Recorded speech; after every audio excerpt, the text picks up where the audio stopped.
Đầu số trò mà xả lưới giả thế nhá. Mới chạy khắp rồi đó.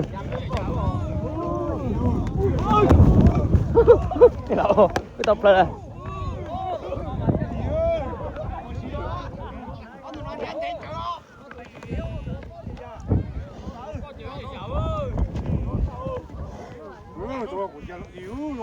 Đắt đúng không?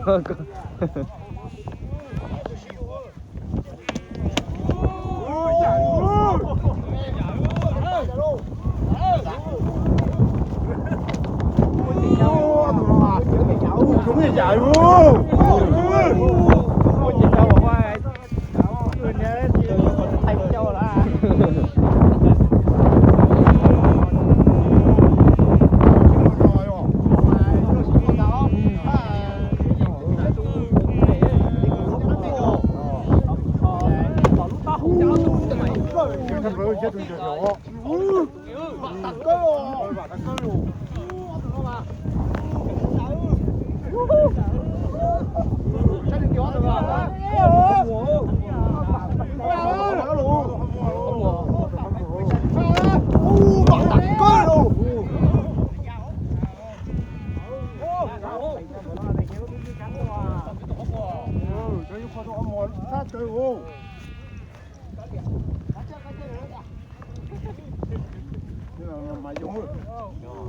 Mày dùng tao rồi, ỉ Tôi đâu thiếu, đã chết rồi.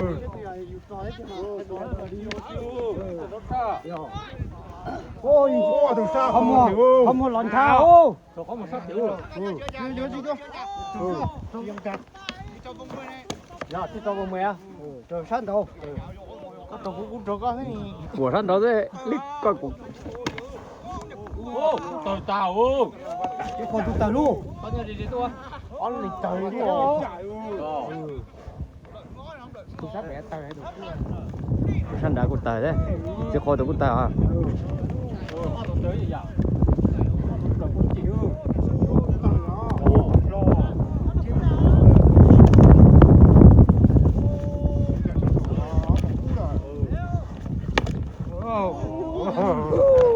Chửi vậy chả luôn. Chửi vậy chả luôn rồi. Tay sát tao, tay sát tao quá. Ô, thời lô. Ôi, con tụi tao nó kì con. Con tụi tao kì đi ô. Nó tên nó tên ô. Sao tao đến đây à? Con tao lo thể ô, với cô các tụi. Đại kiều. Đại ô. Đại ô. Ừ. Tao có chèo. Ô, thầy ô, ô, Leo khảo châu, ô,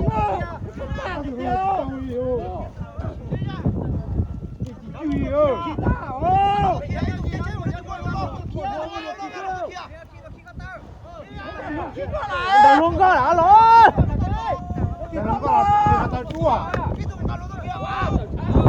Những con tôi tận xa à? Ừ. Ừ. Con chặt nào? Nào.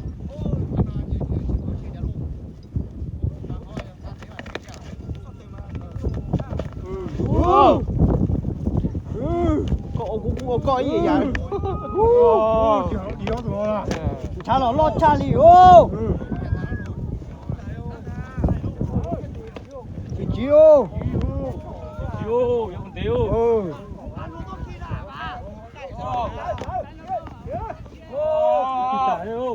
Tao ngon luôn đó kia. Ê ra. Ôi trời tê rồi. Chúc phải chẳng đánh đi ra. Tôi bắt được màu.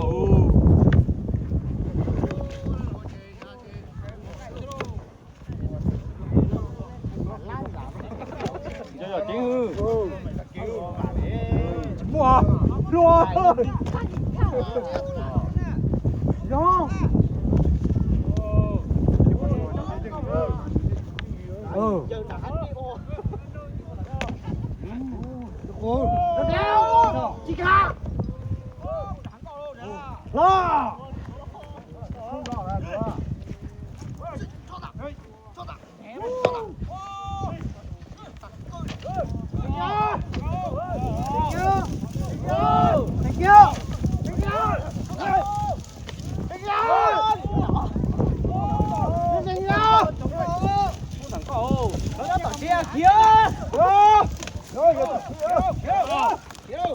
Thành ra! Thành ra!